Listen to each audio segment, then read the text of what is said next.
as soon as Amanda presses the button. She's back there doing IT stuff. All right, great. Can you stand for the pledge, please?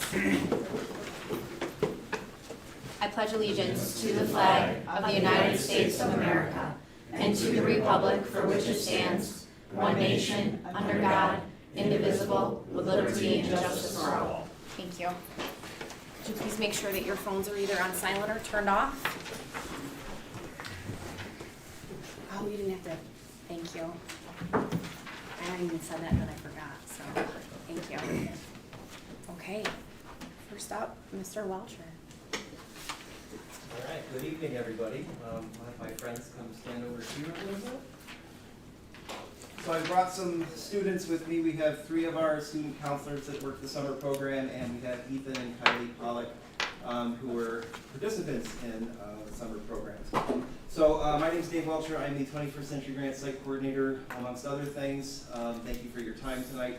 So this is the 7th summer we have hosted this camp here at Red Creek, and we're going to talk a little bit about what we did this summer. So, and at the end, if anybody has any questions for any of these youngsters here, feel free. I'll answer one, too, maybe. So again, Dave Welcher, we have Abby Sanzata, Evan, Maddie Madigan, and Ethan and Kylie. Ethan is entering 2nd grade, and Kylie is entering 5th grade. So the summer program this year, we kind of had 2 different things going on at the school at the same time. Mr. Rupert's going to discuss what his group did.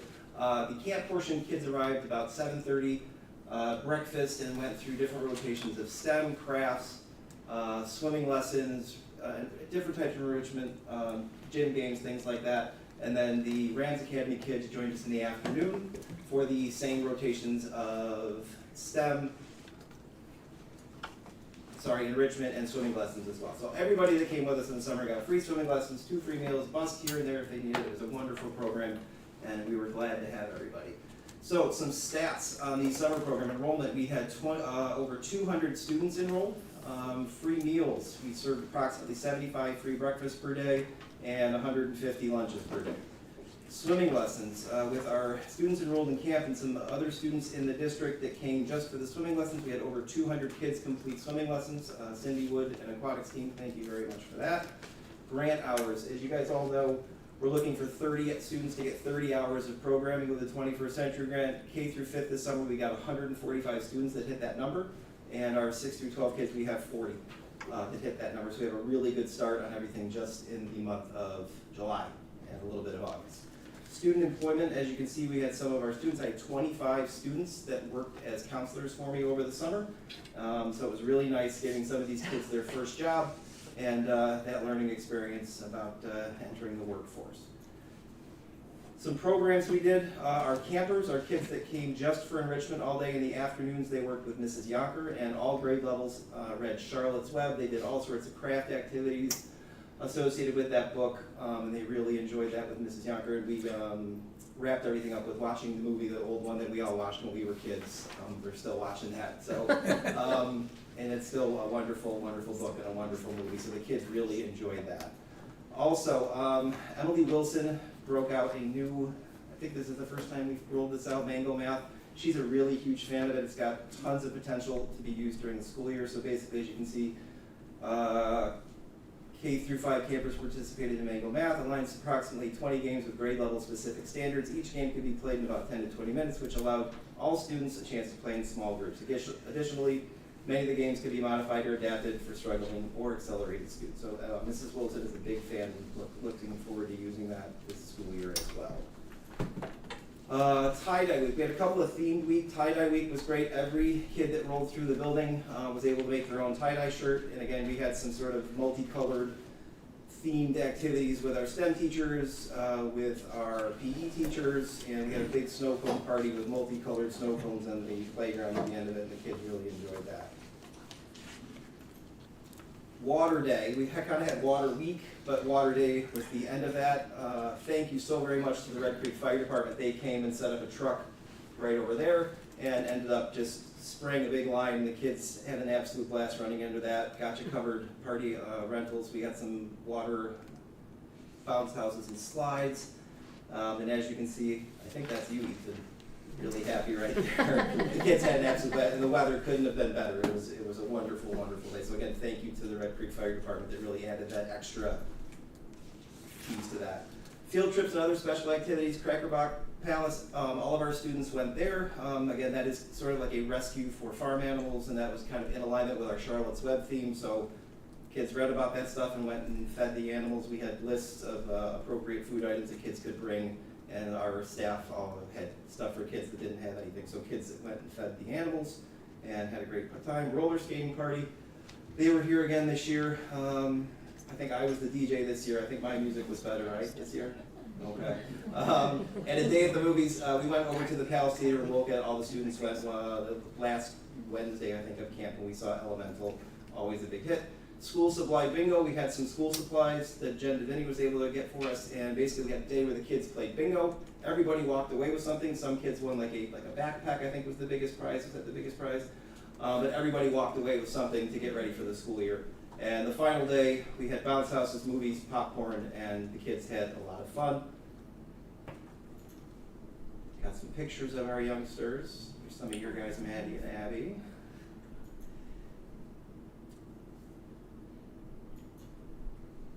All right, and that is all I have. And if anybody had any questions for me or the kids, feel free. What was your favorite part? Mine? Yeah. STEM. STEM. Do you have a favorite part? Swim. Swim. Nice. For the counselors, was this any of your first job? Not mine. It was my first job 3 years ago. Well, thank you very much, because without you, they wouldn't have this opportunity, so thank you so much. Did you guys have fun? Yeah. Yeah. They were tired at the end of the day, so I think they get an appreciation for parents and teachers a little bit having to do that. So it's nice to see how appreciative they are, I think, of everybody's efforts to help them get where they are after working with kids all day. It's nice to see. All right, well, thank you. Thank you for your time.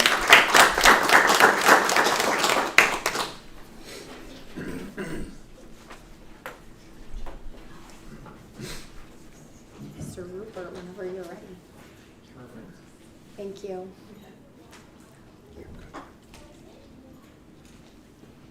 All right, so I was the principal for the morning portion of the Rams Academy, and it was really important for both Mr. Welcher and I that we really worked together to make this a seamless process, so that we had our students that from the morning transitioned right through lunch to his program, and again, they received those opportunities in the afternoon. So as we look at the program, we ran from July 10th through August 10th, Monday through Thursdays, and like Mr. Welcher said, we started at 7:30 this year.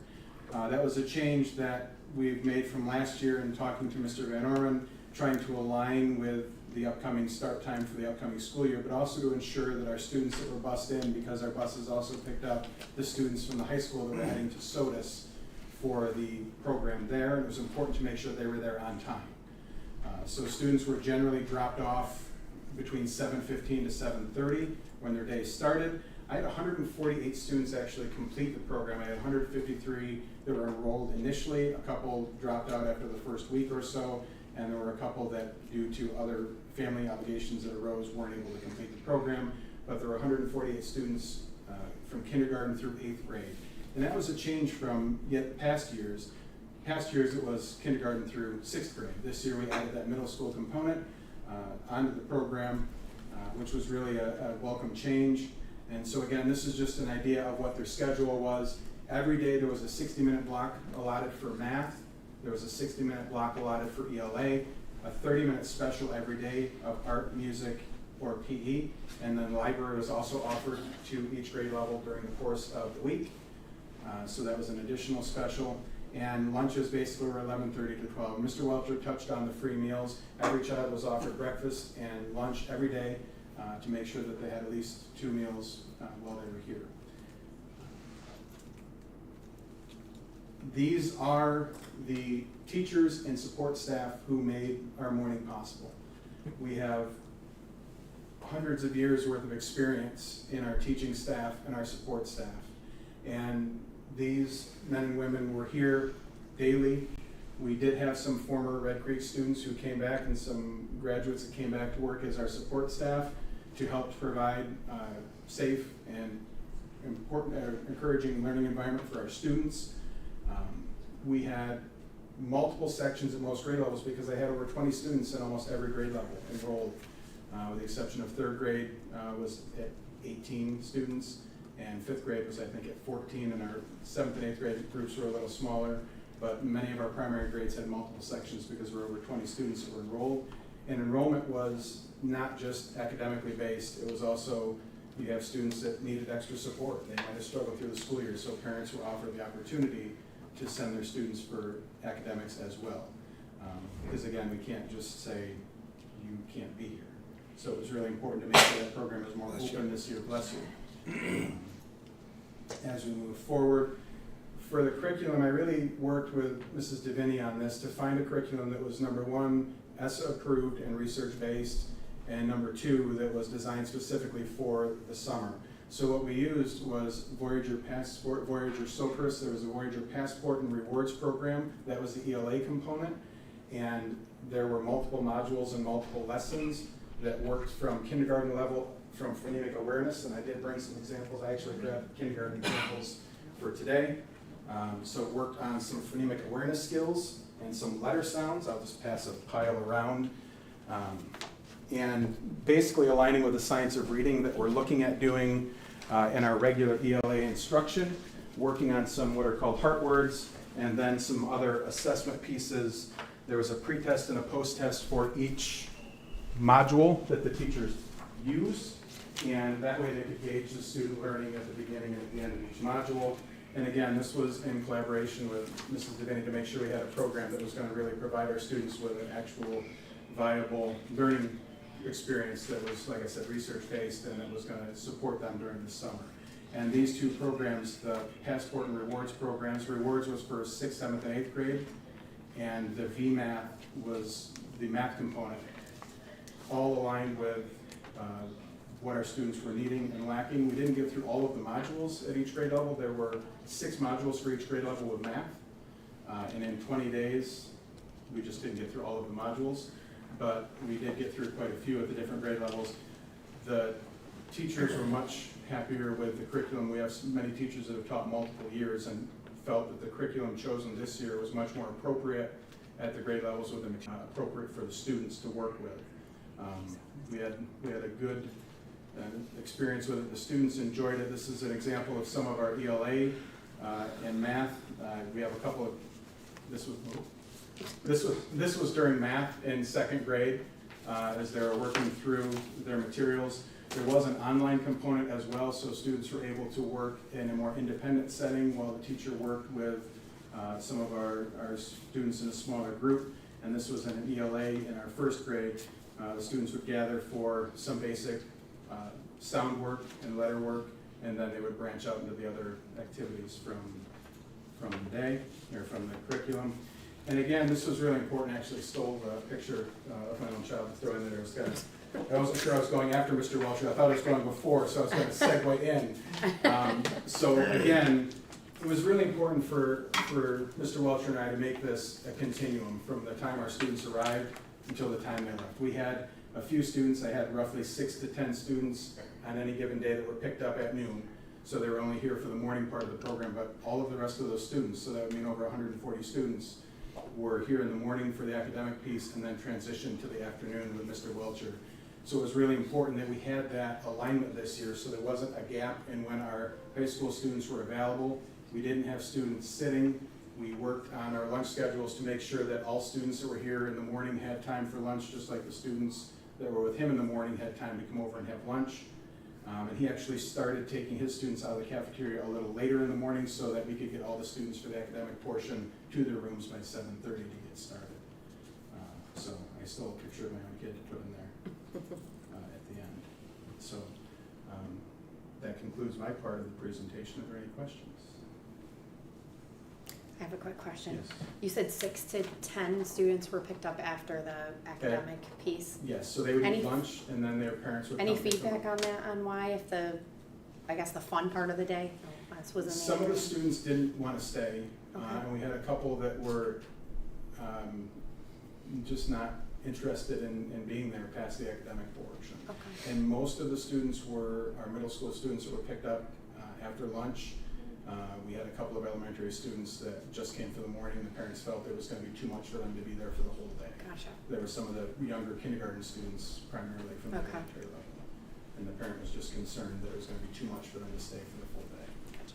Thank you. Do you think aside from adding the 7th and 8th graders to the academic portion, do you think the camp and the academic portion is proportionate to past years, or do we have more enrollment this year? We were definitely increased in numbers. Last year, it was less than 100 students for Oh, the wow. academic part in the morning, so we increased that by almost 50 students Wow, that's great. this year from last year. And one of the things that made the change, and like I said, I was talking to Mrs. Davinian, is to really make sure that our program was open to all students, because it's not acceptable to say to a student that just because they might have been more successful in the school year, that they still can't come and work on their academic skills during the morning as well. Right.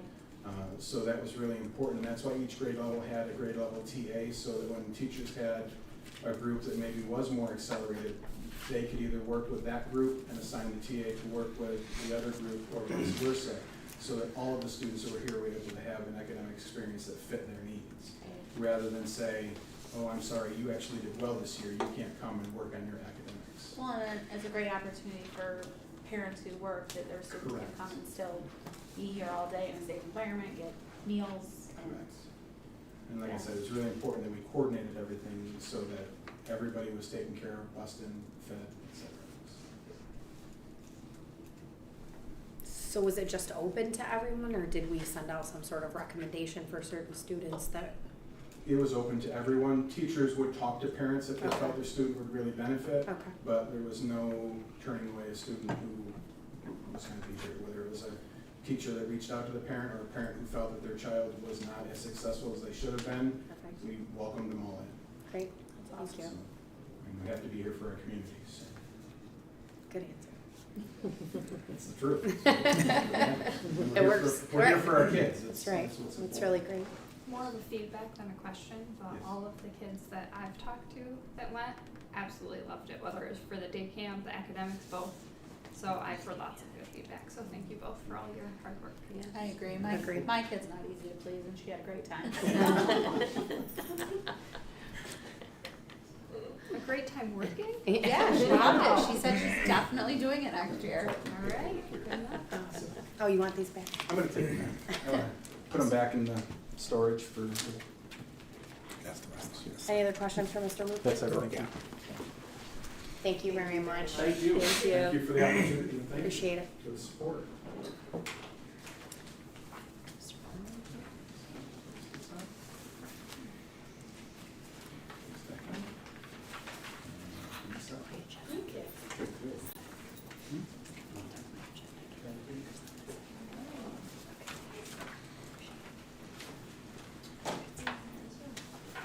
We have one more presentation this evening. We have King and Kang and fiscal advisors here with us tonight. As you may recall, we've had a couple updates on the creation of this capital project, and then I believe at our last About 6 weeks ago, I think was the last time we were here. This is a recap slide. This is what Ben and I had presented in July. At the time, we were looking at a potential $24 million referendum, and these were some of the highlights that were included in that potential scope of work.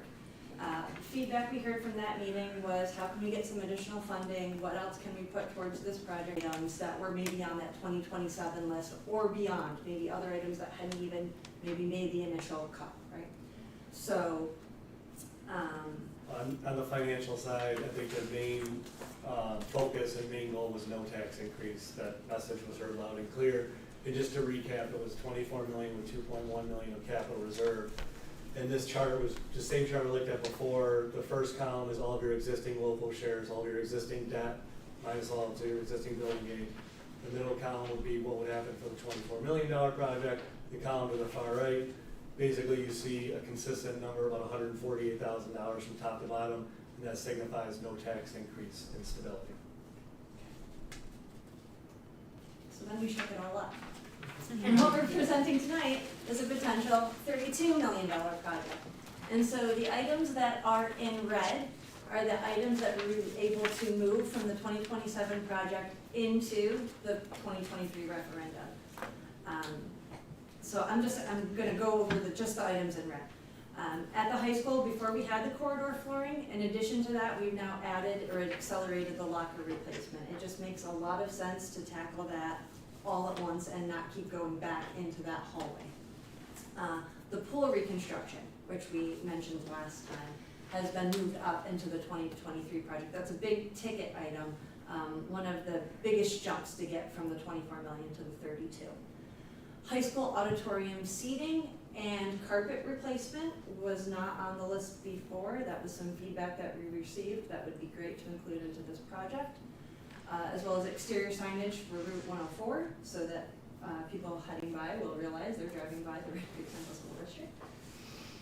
HVAC upgrades, we've included air conditioning for the air handling units that were proposed for the community center and the elementary school gym. I mean, obviously, these buildings are now being used year-round, and you have lots of students and staff in here in June and July and August. Elementary school boilers and unit ventilators were included in the list before, but now we've taken a more comprehensive look at that and said, okay, if we're really gonna go in there, should we look at doing a system that was implemented when we did the last project in the district office in the middle school, which would include replacing the ceilings and which would include taking out the unit ventilators but replacing it with more of this casework, basically the full width of the exterior wall. So those items were added in. And high school piping. Not something that anyone's ever going to see, but it's going to make Pat and your maintenance group very happy that the original piping is being replaced and no longer deteriorating and putting sludge into your systems. Keep going? Okay. There are 3 other items that were added to the list, and right now we have them tagged as a potential phase 2 scope. Elementary school main office reconfigurations, middle school toilet room renovations, and additional site work. The thought here is that, again, the bidding climate and escalation continues to be a bit unpredictable. The items above here really are the highest priorities for the 2023 referendum, and if we're successful to get good bids and not find any crazy unknowns over the course of construction, we may find that there's money available left within the $32 million referendum to tackle one or potentially more of these items, right? But no promises and no guarantees at this point.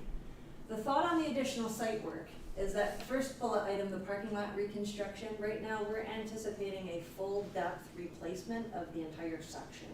If we find out that maybe we don't need to do that in all areas, or if for some reason we decide maybe we shouldn't tackle all of the parking lots now, maybe I'm gonna pick on the district office lot, right? Maybe we should wait on that one until 2027. We may find that there's more money available to do other site work beyond just parking lots. Drainage at baseball has come up a few times, potential sidewalk or playground improvements have come up. So it would be those types of items. Are there any questions on that? Is everything in red those items that we discussed in July, or is there anything missing that's not in red? And I apologize, I don't have my notes from this last conversation. Yeah, I'm gonna jump ahead, I'll come back to you. These were still the items that were on the 2027 list. So this list before was longer. Those items in red were on here. Okay. These are the items at this point in time you just can't make fit in the 32 million. These items were also identified as items that most likely can wait another 5 years. These would be nice to have. Yep. Toilet room renovations, corridor and classroom and corridor flooring replacement, exterior doors, bus garage, but the items on the list right now seem to be rising to the top on the 2023 list. And I did have one other quick question. You mentioned the original high school piping, like as in when the building was built? Some of it, yes. Okay, Yes. thank you. So jumping ahead to the finances, again, when we started 6 weeks ago, we were 24 million with 2.1 million in reserves.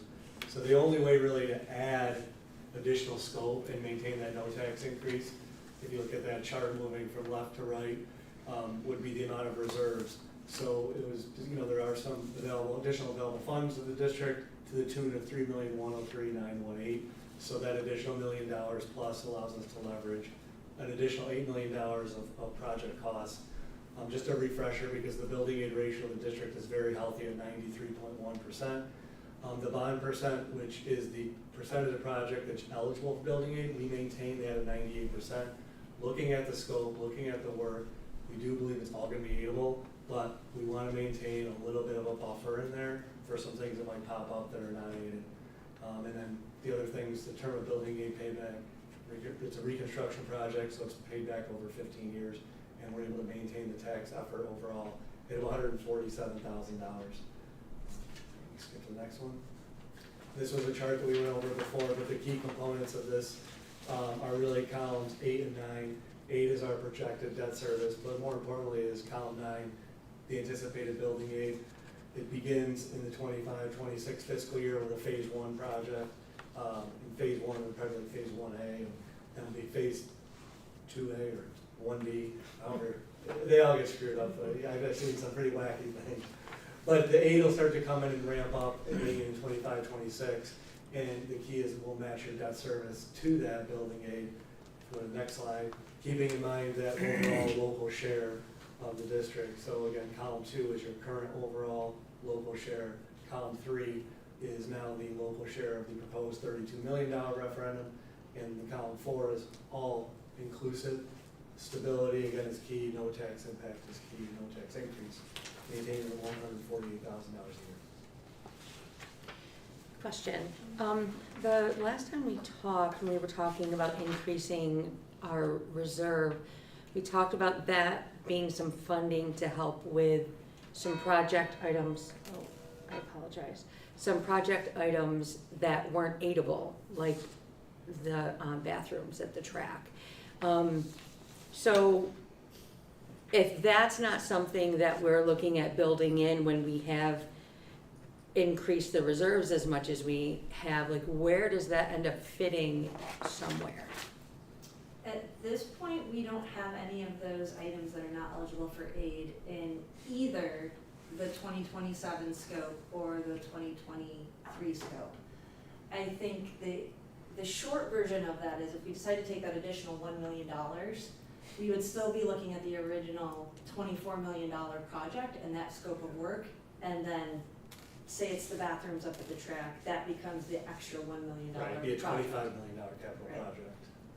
So looking at it another way, you could take that $1 million and put it towards a non-aidable project, or you could take that $1 million and leverage it to $8 million of aidable work and be able to get the lockers, the pool, the high school auditorium, all of these other items that have been in red.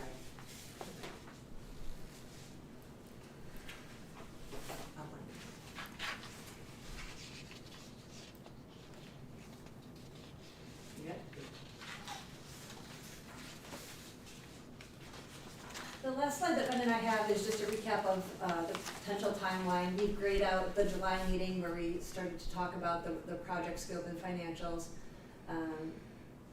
Today we were hoping to finalize the project scope, and then in September, either at your first or second meeting, we could plan to adopt the seeker and project resolutions.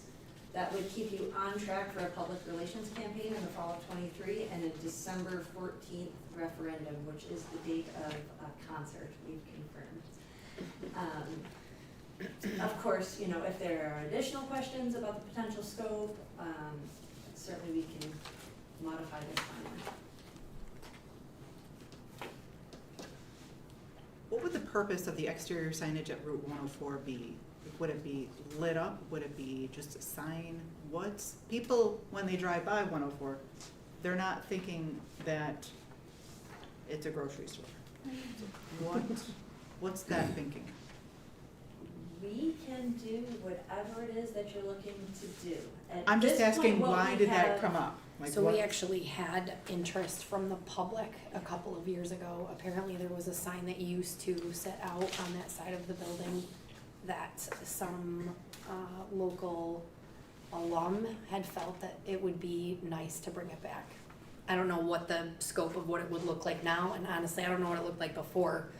But there was a group that had shown some interest in wanting to know if it could be put back or some sort of signage. I would suggest though nothing more than like a static sign that is illuminated. If you tried to put anything that changed, right, that had a video, people are going too quickly past it to, have that be effective. So you would have to put power out there? Rumor has it that there's power out there because there used to be a pump station out there. That's true. Or at least some way to identify what the school district is. Maybe it doesn't need to be a sign, maybe it's lettering on the building or something. Just something to identify what school district it is when people drive by. But it might be too far from the road for the identification to be on the building. I don't know. Is this considered one building, so you don't have to say, well, the high school area has this amount? Correct. There's one set of maximum cost allowances. SED considers it a K-12 building. It has one SED building number. Okay.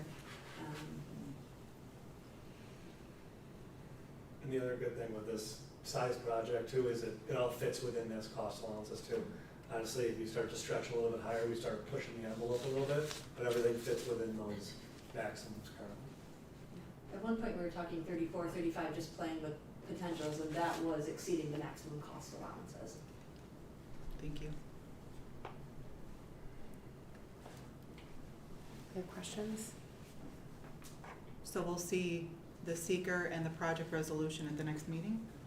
That would be the plan. Perfect.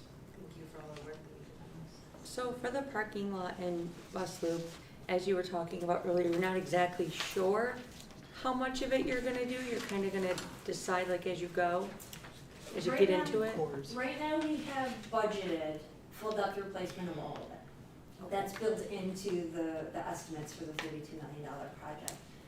We have sent out a request for proposal to do cores, a certain number all about, so they come in, drill, take a section out and see what we have to work with. Do we have to replace it all, can we retain it? Some portions, it might be a hybrid situation. We did get that pricing back, we made a recommendation to the district, so that will be testing, hopefully we can do early fall, and then we'll have a much better handle on the existing conditions. I'm just guessing based on sort of the deterioration and the last time it was reconstructed, it most likely is gonna be full depth everywhere. But My least, one of the top 10 things that I dislike to talk about are electric buses.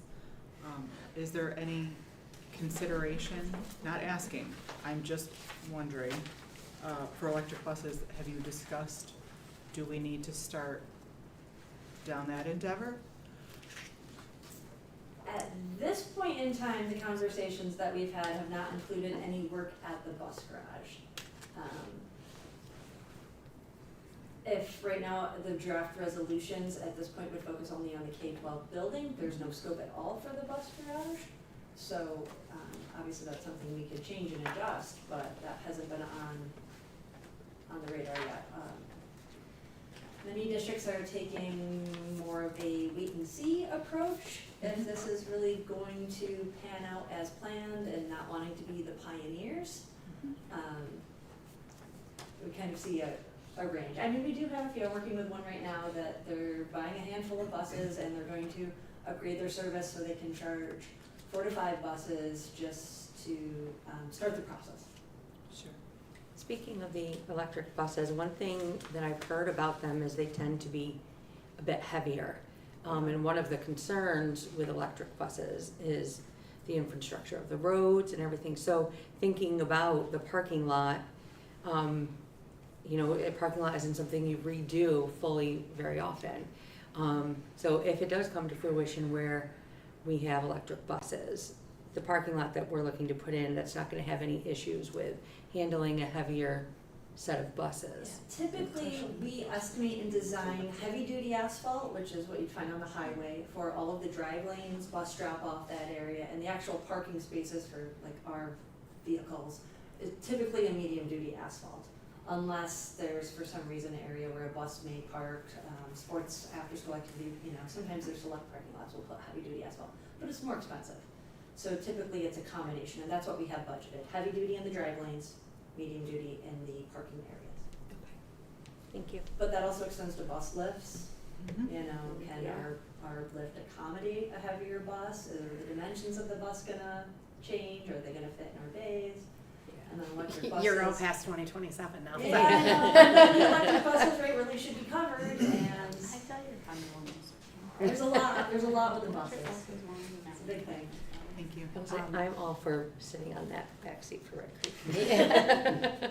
Thank you for going back to the drawing board and coming up with some other ideas. We appreciate that. Absolutely. Thank you. Thank you.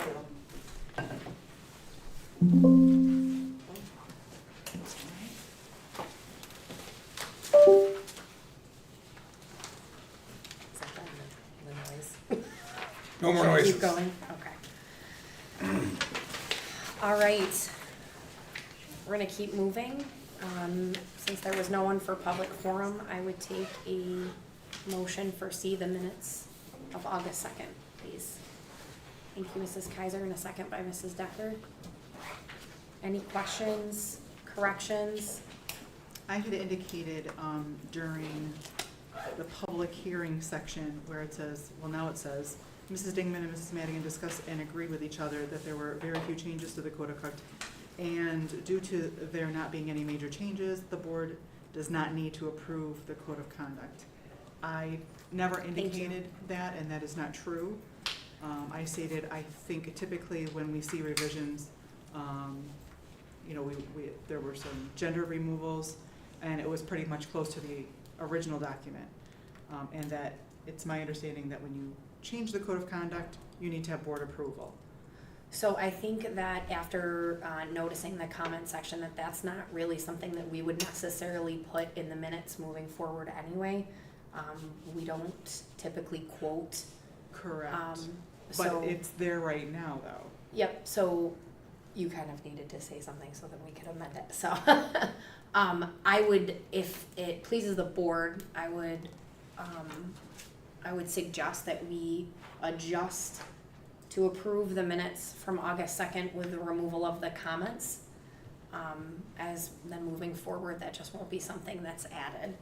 I think that we're all under the understanding that there's new people on our team, and we'll make adjustments when necessary. But moving forward, I think especially since the board meetings are live streamed, if there needs to be a comment looking specifically for one comment, someone can go back and look it up. So I would ask, Mrs. Kaiser, would you make that motion for the amendment? Yep. Thank you. Mrs. Decker? Okay, so we would be looking to remove the comments section and approve as is for the rest. Any other questions, corrections? Okay, all in favor? Aye. Any opposed? Any abstentions? Okay, thank you. Moving on. D, the treasurer's report for May 2023. Could I have a motion, please? Thank you, Mrs. Bliss, and a second by Mrs. Kaiser. Questions on the report? Just comments, hoping that July 1st is a new year, new cheer. And this past year, the financials have a budget that was approved by the voters. But the revenue report does not indicate that such budget. For example, the approved budget was $24,181,814, but the revenue report is, I know.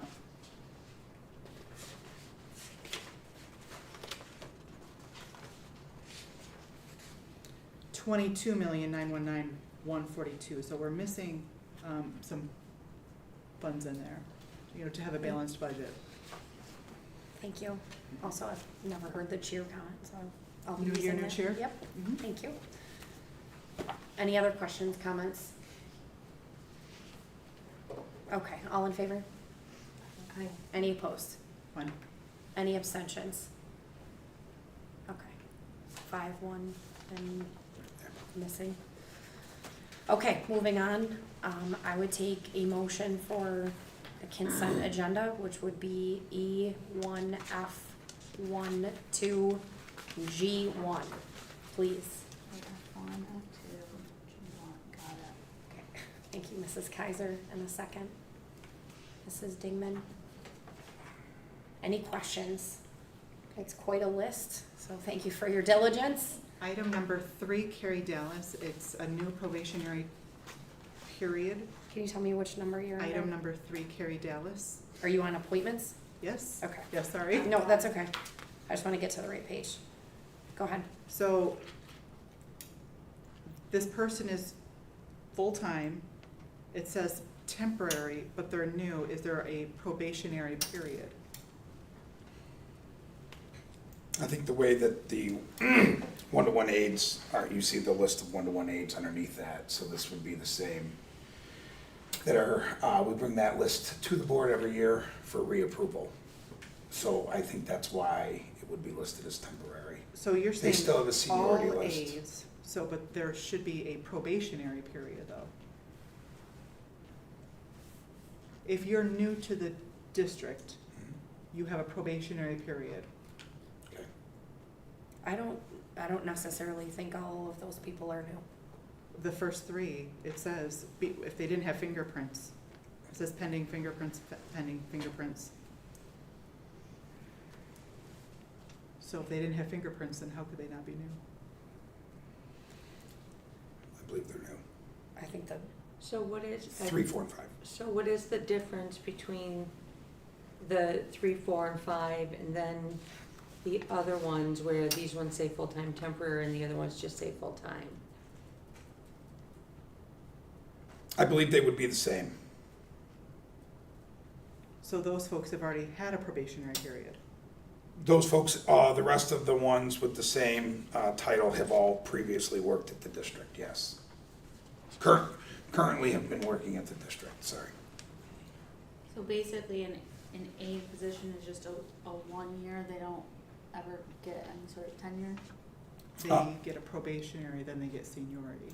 But they're not a teaching assistant teacher Okay, okay. or, but there's not a probationary period listed. Well, yeah, I was just gonna ask, is it the whole first year that they're temporary before they go on to that list? Some of them on here are 26 weeks, so I don't.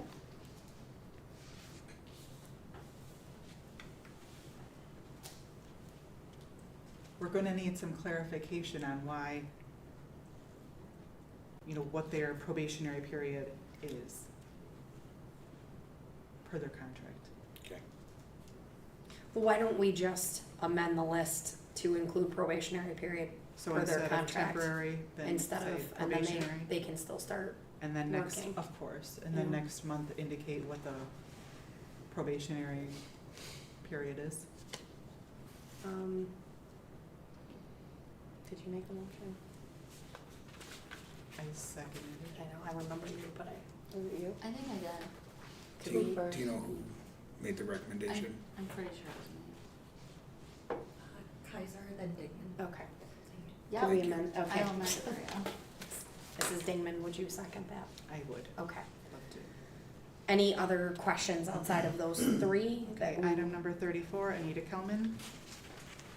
Bus monitor. The probationary period, March 1st is over that, it would be February 29th. The one up above that, Adam Rand. That probationary period would be ending February 25th, 2024, so 2 changes.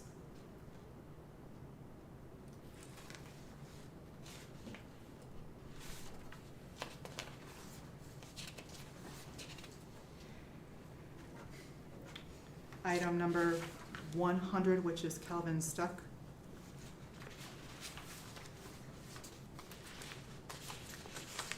What number? Item 100, Thank you. Calvin Stuck would also have the February 29th, 2024 probationary period. Sorry, why the one day off? What's, because that's over 26 weeks.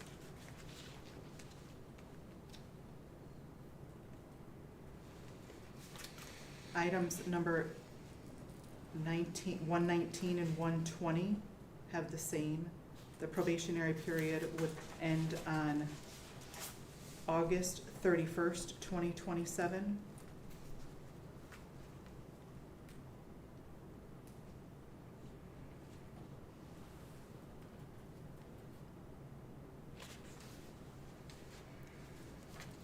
And then item number 124 would end February 29th, 2024.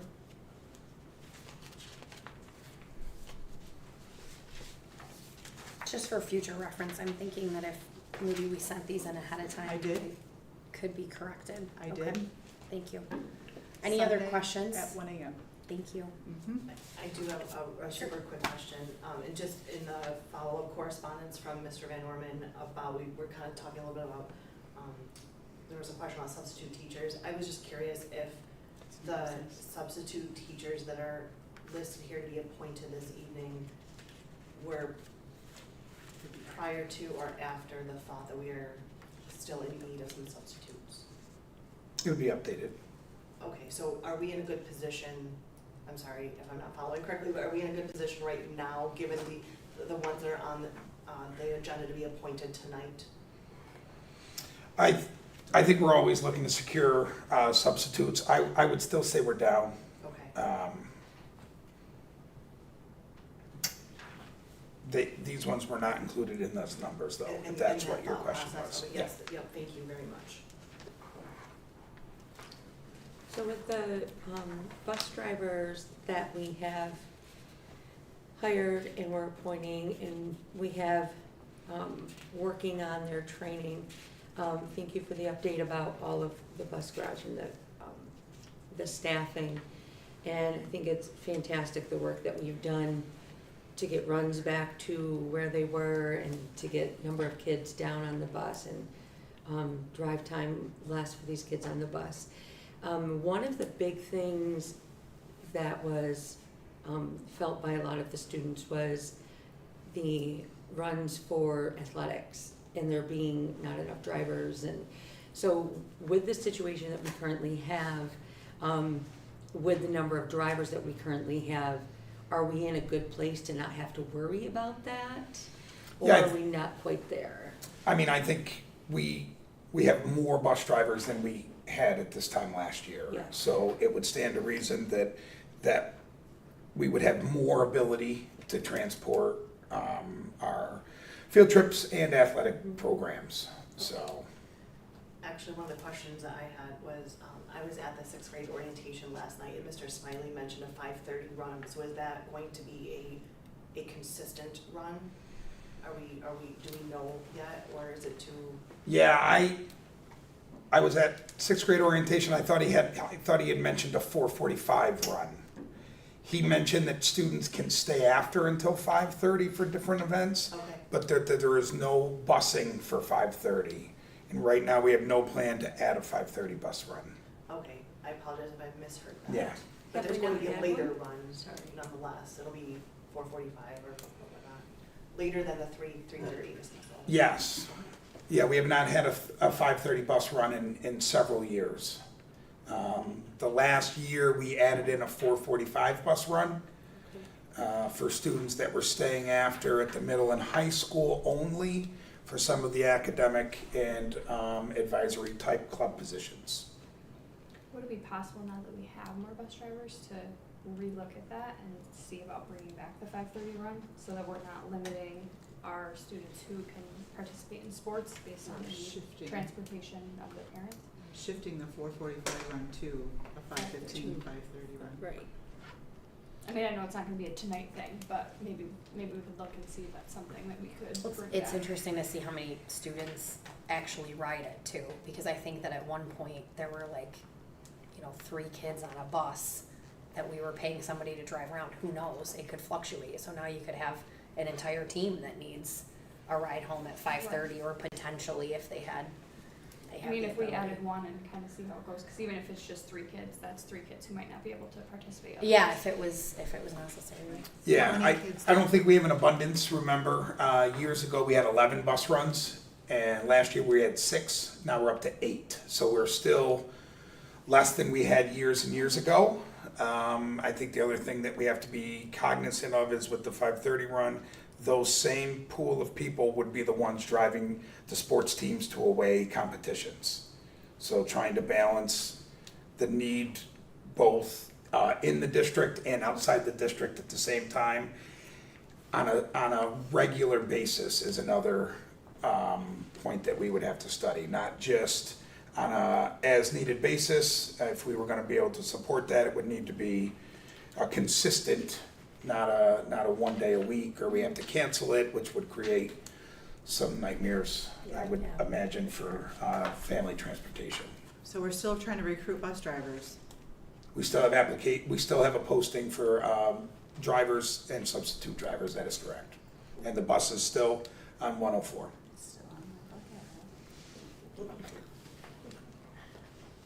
Any other questions about the consent agenda? You ready? Mrs. Kaiser? Yes. Mrs. Dingman? Yes. Mrs. Decker? Yes. Mrs. Bliss? Yes. Mrs. Allen? Yes. Mrs. Madigan? Yes. Mr. Wallace, welcome to the team. Yes.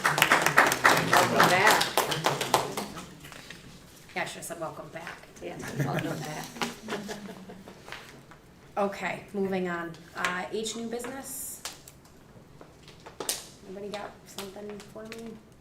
Each I one? would motion for 1 and 3. Okay. Mrs. Decker for H1 and H3. Can I have a second for that, please? Thank you, Mrs. Digman. Questions about, they don't really go together as far as topics, but questions on either one of them? Okay, when you're ready. Mrs. Allen? Yes. Mrs. Bliss? Yes. Mrs. Decker? Yes. Mrs. Kaiser? Yes. Mrs. Dingman? Yes. Mrs. Madigan? Yes. Thank you.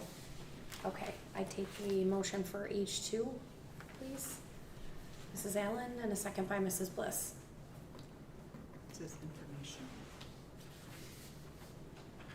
Is there not a resolution for this? It just says information. The resolution was approved at the last board meeting. All right, great, so we just took a motion to talk about it. Does anybody have any questions? I guess I have a question. Perfect, thank you. So in this, I need a different I was agenda. hoping that we would have the updated treasurer's report from July reflecting our fiscal year.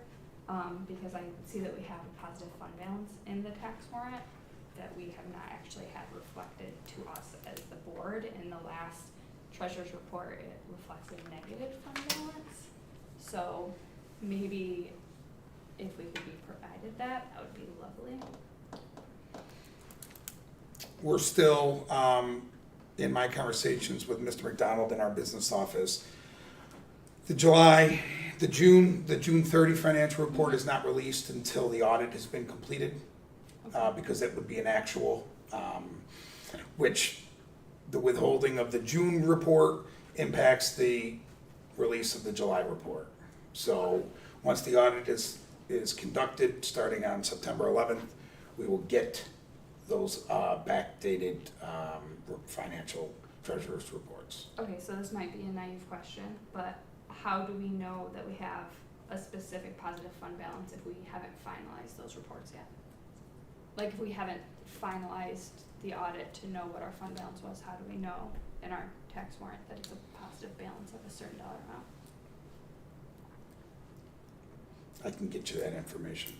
Okay, thank you. Any other questions on that? No, but it was a nice chat. I think it was great, I appreciate the motion. Okay, moving on. Alright. We'd have to vote, right? Don't throw me off. Do myself off. Okay, any questions about the administrative reports? May I just ask that when we have items on board docs, that they're uploaded as PDFs, save them as a PDF instead of a Word document, because I and maybe others, you can't always open them up when they're a document. Do they not allow you to open them at all, or just not open them in Like envelope? download first before it opens, so I see one in particular that's a Word doc and not a Right. PDF. There were some others within, also in the consent agenda as well, that had to be, I couldn't open them at all. Gotcha. Would that be an issue possibly if you could? Yep. Okay, thank you. This is a question that you may or may not know the answer to, but mostly just my curiosity. What is the e-hall pass? Like, how is that gonna look for our kids this year? It's something that Dr. Hinman was really instrumental in bringing in. She worked with our high school leadership team on that. Basically, my understanding of it is it's a digital pass book that's managed, so students, it's on their Chromebooks, it's on teachers' Chromebooks, so instead of getting the piece of wood block or something that you would have to use the restroom or go to the nurse's office, it's now managed kind of digitally across the board. The buildings can restrict the amount of students across the building that can be out at any time. So you can set the threshold at, say, 20 students at any time being out, and then they can check back into their classroom. The process is maybe a little bit less identifying from a student. They don't have to raise their hand and ask in front of the class to use the bathroom. They would just turn their screen around and the teacher could click a button and allow the student to go wherever they were requesting to go. On the administrative side of it, you can pull reports to see how many times a day student X is leaving their class. You can also match that up and find out if student X and student Y together are often out of the classes, even if they are in different parts of the building. So it's pretty comprehensive in that regard. It worked through both the middle and high school building level teams. We saw some demonstrations of it, and I think it's ready to be up. The plan would be that it would be ready to go for September. Awesome. Anybody having a flashback to the wood block thing? Because Yes. I still have the one I stole. I'm gonna tell Mr. DeRocher. I don't know if there's a prize for the person that has the most pages, but I was gonna call out our special ed director because the first paragraph is, I think, what we're looking for, but the special education teaching assignments and certification does not count towards that quota. So she's not here for me to call her out on time, but I'm sure a message will get back to her. The high school summer school program, it says that it was just concluded with Regents exams. What was our success rate for our students that went through that program? I haven't received an update yet. We just got that information today, so All right. we'll put a report together. I'll have Mr. Walsh give me a report. Awesome. And that will be for June and August? Well, I think the summer school program was specific for August. Yeah, that's what it was. Will we have an update for our June Regents results? If we're just gonna receive August, then Yeah. would we receive That'd be June nice. as well? I was just wondering how our students that had to go to Yeah. summer school, Yeah. how they went. Well, I think you had mentioned that you were working on a list of presentations, so maybe that could be something that was added into your potential list. Absolutely. Thank you. Any other questions on the administrative reports? Not really a question, but maybe more of a request. There's two reports that, from administrators, I think I'd like to see maybe a little bit more because they handle more areas. Mr. McDonald, I'd love as part of his to have, he manages the business office as well, so like an update as to, where we're at in the year with our, whatever process is going on, or, it would be nice to get that update of where we're at with our audit or, Fund balance. the fund balance. Projection starting in Yeah. December. And for Mr. Welcher, there were updates about the community center in here, but it'd be great, to also have that update for athletics. I would think he would with, it's August, so. Okay. August. Anything else? Okay. I would take a motion to move into executive for a particular personnel matter. Can you I would- discuss further? And negotiation. The negotiations? Just raise your I'll hand, thanks a amend lot. And a second by Mrs. Bliss. Thank you. Who was the motion? Guys are You might be able blessed. to get like another hour of sunlight on I don't, this air, are you Freeman?